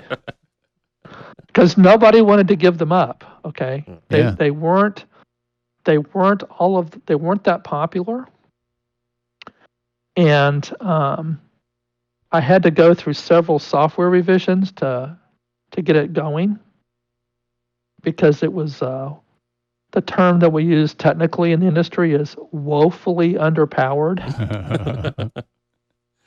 in terms of the processor. But the programmer, who's basically a genius level programmer, used to work for Intel, he beat that it's just a little 8052 processor, okay? Okay. And he beat that processor to death, and he finally got it working, and it did a great job. And once he got it working and people held on to it, I haven't seen one for sale in over 15 years. Wow. That has the like 2-line display, right, on it? Yes. Okay. Yeah. Yeah, it's true 16-bit. So at the time it was designed, which was like 2004 maybe, it had a $47 digital analog converter in it. Ooh, yeah. $47. But when I say it tracks 0 to 10 volts, I mean it tracks 0 to 10 volts, okay? Right. So also it's a 6-layer board, which today is like boring, but back then the blank board probably cost me $85. Jeez. I think I only made about $50 profit on every one I sold. The front panel is back milled, and that cost a fortune. The front panel cost me like $37 a piece for the front panel. I mean, It's just a very expensive thing, but it was something I wanted to do to basically flex my engineering chops, to be honest. Sure. Okay. Because everything else was terrible out there. Sorry, you have to say it like Charles Barkley. Terrible. I mean, all you had was Kenton, and Kenton was at best maybe an 11-bit accurate system. Nobody had a 16-bit accurate system. Yeah, they were the only game around for a while, or at least the main one. Yeah, but they were 12 bits. Well, 12 bits went in and maybe 10 of them came out. Okay, so, I mean, there's all kinds of arguments about that. Yeah, but of course, nowadays, that 16-bit, high accurate, true 16-bit is not that expensive anymore because the technology is just so far. But back, I mean, the chip I used was probably designed in 1995 or something. And it was used in like medical equipment or something. I mean, it was just horribly expensive. And, it's not like you can just buy 20 extra ones, right? Right. You sit there and go, I need to buy 17 and I hope I don't bend the pins on one of them, But I'm going to build up a fairly decent MOTM system, and I'm going to keep it. And then when I die, my wife will throw it out with all my other test equipment, everything, just my pinball games and everything else will all just be pushed on the side of the road. But I hope to have I'm trying to get 5 good years, so I'm kind of watching my health more than I used to. You start happening when you turn 65, you start saying, I don't need to have double French fries, okay? Yeah. And so I've lost 27 pounds, and I'm watching my weight because I want to be able to have what I call 5 good years. Yeah. I want to have 5 good years of 365 days where I can get up, and if some days like today, I go, oh look, it's 5 o'clock, and I probably should put on some pants, versus get up at 6 o'clock and go, I'm going to get that Nixie tube voltmeter working today. Yeah. So it's a lot different when you don't have to do it because of money, which is what MOTM and all of this technology has been. Okay, there's always been this constant pressure that I have to work on it because there's money tied up in it. Right? I can't just stop, because if I just stop, I mean, there were times when I had $250,000 of inventory. Wow. That's pressure. And that's pressure. Now, I had $300,000 of orders. Yeah. But the pressure is you're not going to get $300,000. You're going to get $50,000. Yeah. Right. And you're not going to get $50,000 until you ship $250,000. Yeah. And after a while, that just got to me, I guess, more than anything. Yeah. After a couple decades, that'll do it. Like, I mean, all of my users are having fun. Yeah, for sure. Why can't I have fun too? I think you deserve to have a little fun. Yeah. I think it's good to have a little fun. So I look forward to having a little fun. I'm not going to count out the fact that, one, someone could come in tomorrow and say, you know what, I've decided I want to buy your IP. Yeah. I think synthesis technology is a brand worth preserving. Agreed. Okay. So here's a trivia question. You should know this, because we've already talked about it obliquely. Last thing, let you go. Synthesis technology is a shortening of my original name. There was another word in there that I took out, and I shortened it. So what word did I take out that was the original name of my company? We're failing the quiz. I can feel the failure. Speaking spells? Remember I said I worked on the speaking spell? It was speech synthesis technology. Oh, okay. Yeah, that makes sense. Because I worked on the speaking spells with TI. I was a contractor to TI. We should have got that. Yeah. Yeah, that's. I know, you should have got that. I talked about speaking spells. You brought it up. That was even like an open book quiz, and we failed it. Yeah. That's okay. What you should do is, there's actually there's about 5 or 6 videos of me on YouTube giving talks at different dealers about stuff. Mhm. The one at Perfect Circuit, I think, is the best one. Okay. Okay. Yeah. And it talks about the 950 circuit bent VCO, the history, and at the end of it, there's a trivia contest. Well, we're gonna do terrible at that. Yeah. Well, guess what? The person who won got 4 out of 11 right. That's a hard class. Oh man, that's like engineering curve. It's like, here's a picture of Bob Moog. Who is this person? Oh, okay. I mean, I don't think it was that difficult. Okay. It had one kind of hard question in it, I thought, but the presentation before that is me. It was the first time anybody ever had a 950 in public. I didn't even announce it. This is where I announced the 950. And I have demos of it, and I have a whole history of, how it came to pass, and you may find that interesting. Oh yeah, to check that out. So if you just type Perfect Circuit Paul Schreiber, it comes right up. And I've also got 3 videos at Control New York City. Mm-hmm. So if you type in Control Paul Schreiber, there's some videos of me. I think one of them also has Robert Rich. This is when I rolled out the E370 quad VCO. Yep, I remember that. So there's that one. There's also one that I gave that I called it like everything wrong with Eurorack. And so you can watch that one. I guess when I started Eurorack, I wanted to elevate Eurorack, just like I wanted to use MOTM to elevate synthesizers in general, to show people that the Moog modular is not the industry standard synthesizer. Okay, Sure. I'm sorry. Yeah. It's not. In terms of electrical laboratory measurements, okay, not how does wine taste, but like measuring noise, okay, which you can't argue. We can argue about sound, but we can't argue about noise levels, okay. You just point and go, haha, it's noisy. I tried to also elevate Eurorack, and actually at the very end was telling people like all my trade secrets, like do this and do this. In fact, if you watch the control, you'll hear me say several times, please copy this circuit. Here is the circuit on the board. Please copy this circuit, everybody. I'm begging you to please copy the circuit. You can probably imagine how many people did that. Very few.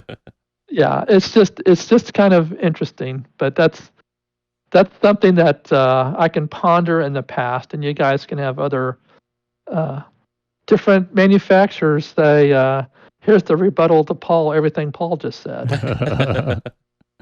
Any more questions before I have to go feed the dog? No, I think that's it. It's been a pleasure talking to you, Paul. Thanks for doing this. Yeah, thanks for doing it.